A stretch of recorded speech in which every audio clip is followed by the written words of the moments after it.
Good morning. My name is Mandy Empson, and I am one of the operations administrators here at Mayo, Arizona. I, along with Kim Ezra from Nursing Administration, have the opportunity to be the liaison between all of you, our staff, and our Arizona Bowl Forward project team. In our roles, we are attempting to make sure everyone is aware of the exciting parts of this project, as well as the changes that will impact all of us as we get ready to launch the big construction in mid-2020. We'd like to start today with an exciting video that has just recently been released by our design teams. It is a 3D flyover of our entire campus as it will look in 4 short years. So let's get started. Here's the front of our current hospital and Waugh Auditorium. This building you see is one of the pods of the West expansion. This is a building that will be 6 stories tall. We will build out 2nd and 3rd floor, shell 4 and 5, and the 6th floor will be mechanical and call room space, similar to what our current hospital has. As we swing around the building, you will see at the end of this nursing pod building, we have large banks of windows. When we did Innovation Day and other discussions with our staff, we heard loudly and clearly that natural light is really important. So our design teams have found a way to put these windows in that will allow light to permeate the entire length of the nursing units. In addition, we have put windows in the stairwells. So those of you who like to take those as a little bit of exercise opportunity, you will know whether it is day or night as you climb and descend those stairs. As we swing around this building to the west, you will see a 1-story structure here on the side. This is the area where we are relocating our ambulatory infusion center from the 7th floor down to the 1st floor. It will also contain our apheresis unit and our bone marrow biopsy unit. Also on the 1st floor will be our pain rehabilitation program. You will see there is an entrance to this building right here under the canopy. This entrance will allow patients who come frequently to AIC and other appointments on the 1st floor to get into and out of the building rather quickly. However, the main entrance for building number 1 will remain our current beautifully remodeled hospital lobby. This is all building number 1. We are making all of this be the 577 East Mayo Boulevard address. As we keep swinging around, underneath this 1st floor structure is our lab on concourse. They too have the benefit of having natural light. We have found a way to construct an outdoor patio for them right off of their break room so that they too can get some fresh air during their workday. We'll keep swinging around to the west, and what you see is the new campus roadway that is currently under construction. And as we keep going around, you will see another 1-story structure. This is the new 36-bed observation unit that we will open in early 2023. You then start seeing another structure here south of one of our West Tower pods. This is the South Tower. Some are calling it the podium building, and we'll talk a little bit more about it as we get closer. For patients and visitors coming in off of 56th Street, they will see a new monument sign and directions that advise them to turn right to get to the emergency department or left to get to parking and to the front entrances of our facilities. The emergency department is the glass front structure that you see here. At night, it will be well lit, so easily identified and findable by those seeking those services. The ED starts at about this point in the image, and it continues all the way the full length of this building. The 2nd floor of this building will be shell space, And the third floor of this building will be an area called the Three Shield Collaboration Space. As you will see, at the far south end is where the ambulance drop-off for our emergency room, as well as our hospital medical transports, will be. On the third floor of that Three Shield Collaboration Space, you will see an outdoor patio. This is an area that all staff can enjoy during break times or when we might be doing big conferences up there. It's the only area of our expansion where we are able to put an outdoor patio. On this third floor, we will also have shower facilities for our employees, so those who bike or walk to work or get a little exercise during the day have a place to shower and change clothes. It's not a full locker room, but it is an amenity that we currently don't have, and which, again, we heard our employees asking for loudly and clearly. Finally, as we keep swinging around the western expansion area, this is an area that will be an outdoor patio for our emergency department and radiology break rooms. This is the current south expansion with our sleep center sitting right here in the corner. And then the last thing that I will point out is, as many of you know, we have currently a hallway from the ICU that leads to the OR so that we can move those critically ill patients in an efficient and safe manner without getting them into the main hallway. We will be extending that hallway directly to the new ICU pods in the West Tower. In addition, there will be this hallway that comes off of the third floor of the West expansion, which is how staff will get to the Three Shield collaboration area from within the hospital. So we'll now swing around to the east side. Again, you see the front of the hospital, the Mayo Clinic Specialty Building, and our clinic building. We are enclosing the fourth floor to make it a mechanical space, and then building floors 5, 6, and 7. This north side of the building is the outpatient clinic lobby space for our patients and visitors. Fifth floor is shelled, and then we will be occupying 6th and 7th floors. Beautiful views to the north. And then as we keep coming around, you will notice that on the east side of the building, we have reduced the size of the windows, knowing that east and west sun cause significant heat gain. We've tried to do our best to be good and protectors of and reducing the heat into the building. We then also are expanding our patient and staff cafeterias here on the clinic on the east end of the building. You will see an enlarged indoor dining area, a patio, and then that area that right now is just a gravel lot becomes a very nice garden grove area with trees and tables and chairs. Then on the south side of the building, again, lots of windows. This is the area where our allied health staff who support our outpatient clinic areas will have their desk cubicles, again, giving them quite a bit of natural light.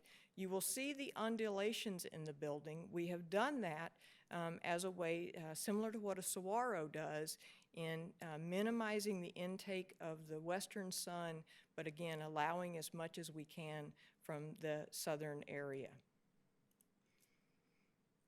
And then finally, as we come around the building, you will see another part of this project, which is the expansion of our operating rooms. We will be adding 6 operating rooms, building out 3 of them.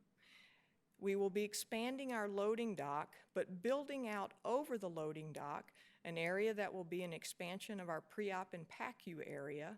The third floor of this structure will be most likely the locker room and break room for our surgical services team. We will also have what is called a dirty dock area.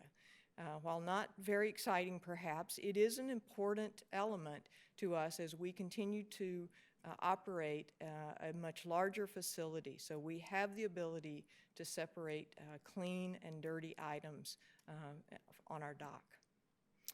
So that's a view, again, of what our campus will look like in 4 short years. It's going to be a fun ride.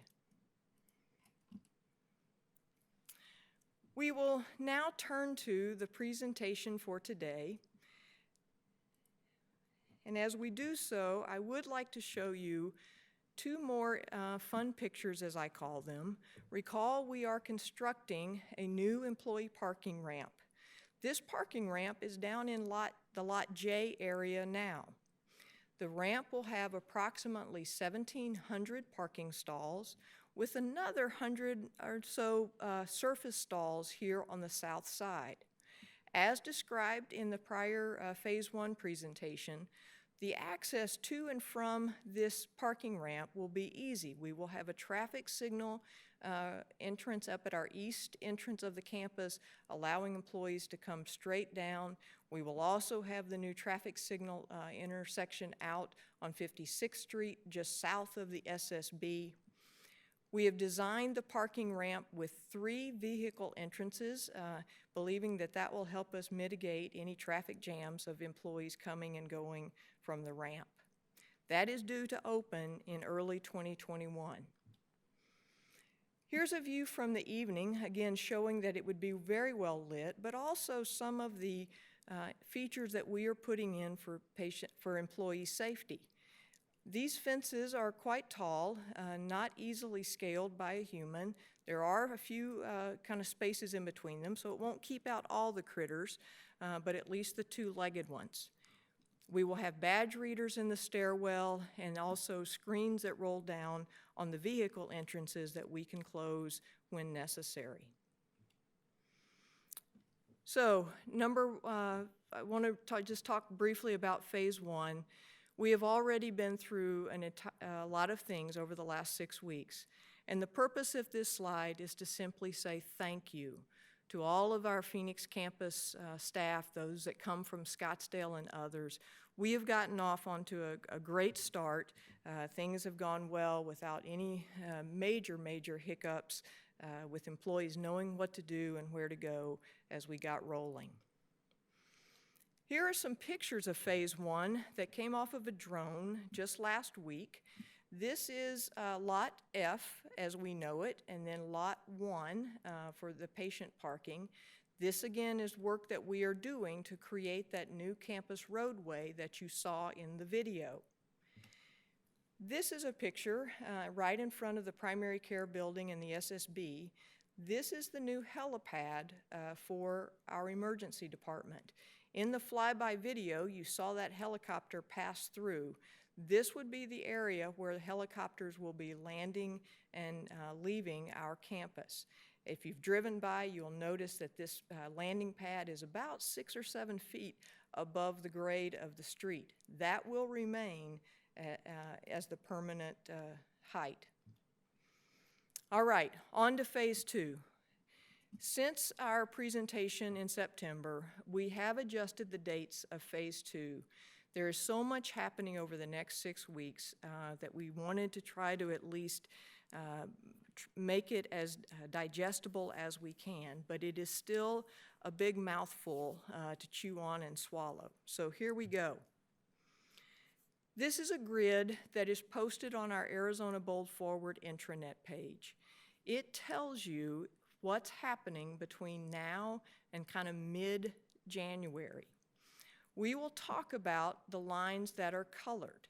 Again, we would encourage you to go out, look at the intranet site, familiarize yourself with what's happening and the implications to our staff and to our patients. So first, it started on Saturday, so we are into day 3 of the need to close or restrict the southern campus roadway, the one that runs right in front of the SSB. This work will be done by the end of this week.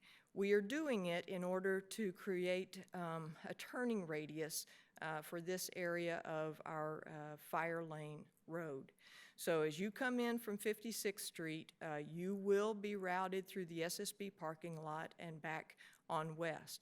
If you park in Lot D, you will be able to turn left and still access Lot D or this area up close to the hospital.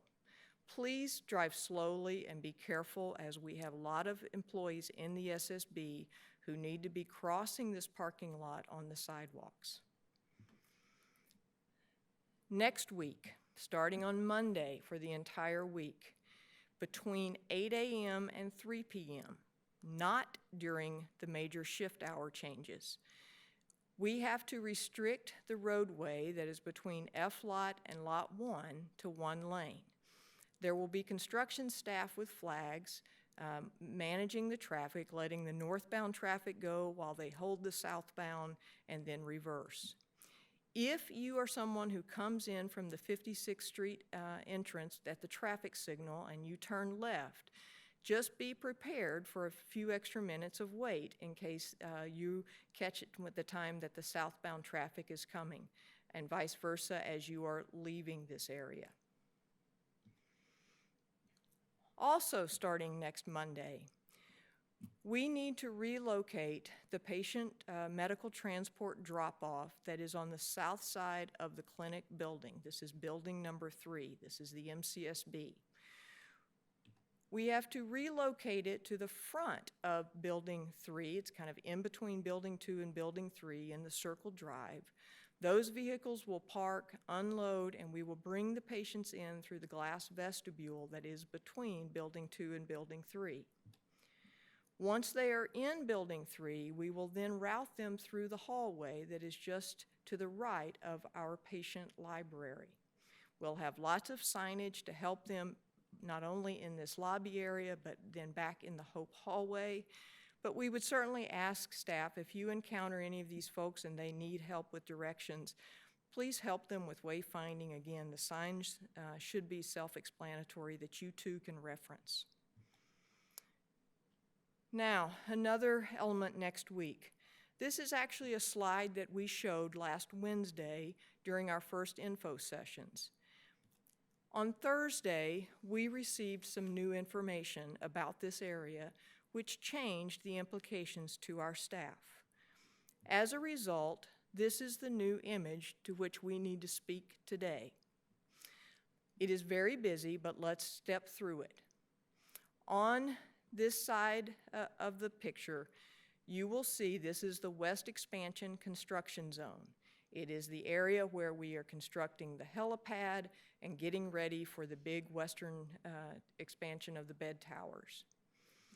Starting next week, we have to relocate the ED ambulance drop-off as well as our hospital medical transport to a temporary structure that's being constructed right now in this parking lot behind the south expansion. We have to use this temporary area for 10 weeks, so December 16th through February 27th. Because of this, we are making the loop road around Lot D one way. So you would need to come in, turn left, and follow it around if you park up in this area. As we do this, we will be constructing a pedestrian pathway at the north end of this parking lot. We will have barriers at this end of this parking lot so vehicles cannot exit this area through the north end. You will need to come and go from Lot D from the southern entrance. We will also be blocking some stalls in order to create a vehicle driveway, much like we did with the South Expansion project. So that's all happening next week. Then, the first week of January, we will start the construction of the Central Utility Plant expansion. This project will require us to close the sidewalks around the Central Utility Plant. When we do that, we will actually then take this row of uncovered blue stalls, again, put up a barricade, and this will be the pedestrian path from the SSB. You will walk north and then turn left and then again come in the main south entrance of the hospital. You also see an area here that sometime in the first quarter of 2020, we have to start using this area as the drop-off area for our daily linen trucks. These are the vehicles, Angelica is our current vendor, that come in every day and bring us large loads of linen and then take away the trailer that has our dirty linen in it. So again, lots of activity here. We will have construction deliveries, we will have concrete trucks, all sorts of things happening in addition to our ambulance area and fire truck parking, as well as these linen. And if that wasn't enough, we also at some point in early 2020 have to dig a big hole. It's more than just a trench. We need to be able to tie into the chilled water supply that's currently over here. So this is a major disruption of this particular area that we have to get done before we start the linen delivery. As a result, we will be closing this area of parking up near the hospital. This is a row of ADA, this is a row of blue stalls, and this is a row of motorcycle parking. This closure will happen sometime, could be later this week or sometime no later than January 6th. The date depends upon whether we have to remove this canopy for the motorcycle parking area in order to scoot over the fire truck parking so that we have enough roadway for all of the vehicles that will be coming through this one-way route. Again, many large vehicles. The ADA stalls are being replaced over in Lot I, near the east entrance of the clinic building. The blue stalls, again, if there aren't any open in Lot D, we have plenty available in Lot I. And for motorcycle parking, we will ask you to use the striped areas in between the vehicle stalls, again, in either Lot D or Lot I. All of this information is in the grid that I showed you earlier. They are the yellow and orange shaded rows, so you can refer to them once you get back to your desk. Lastly, on Wednesday, December the 18th, another major change. This is a map that shows our campus and all of the construction zones that we will soon and even now start having on our campus. We will be putting signage up at our entrances to help our construction and trade staff find the area to which they need to get every day to work. As we can also use them as references for our own staff and patient wayfinding, but watch for those coming up. As you see with the little yellow explosion marks, we have 3 employee entrances that are sitting right in the middle of our construction zones. As a result of this, we do need to close those employee entrances. The 3 entrances we are closing on Wednesday, December the 18th, starting at 5 a.m., are the hospital west entrance, that's the one that's over by the ED and the lab, the hospital southeast entrance, that's the hallway that is near security and central sterile supply, and lastly, the Building 3 southwest entrance. That's the same area where we are closing the patient medical transport on Monday the 16th. It will be closed to employees starting Wednesday the 18th. Here is a visual aid to help you get oriented. Again, the yellow boxes with the red X's are the employee entrances that we are closing. I would remind you that when we close this west entrance, the ED ambulatory patient entrance is not an alternative. The green boxes show you where we will still have entrances available for our employees. The main south entrance of the hospital will remain active as a badge reader. We will also have the badge readers on the east entrance, and then by the end of January, we will have a new badge reader on the north wall of the hospital. There is an employee or an emergency stairwell right here. Most folks don't know it's there, but we will get a badge reader installed, so folks coming from F lot or F north have a way into the building. You can certainly use the public entrances, and again, we've pointed out when those buildings open every day. So the summation of this slide is go to green. To get into the building, reference this. Again, this map is going to be on the intranet page today, and you can go to green to know how you're going to get into the building each day. Lastly, if you want it from the view of our parking map, recall that the purple parking is employee parking. So just as you go to green to get in the building, I would say park in purple. If you have blue or red tags, you certainly know your designated areas within those lots. I want to point out the areas that have the green boxes around them. This is the parking areas, these are the parking areas for our patients. Patient parking is patient parking 24/7. There is ample parking in the purple lots. We have been monitoring it very closely, and there has yet to be a day since we started closing parking areas where there were not empty stalls in the purple areas. They may indeed be at the north end of 3 North or over near the hotel or back in this corner of Lot J, but there are parking stalls available where we need staff to park. That's the end of Phase 2. More to come, but thank you again for participating, for being engaged. We will be posting information again, some today, certainly this video by no later than 8 a.m. tomorrow morning. You can send emails, us questions or comments to our email address, and again, you see, to get to the intranet site, you can just type arizona.bold.forward into the search bar or go to groups. Thanks very much.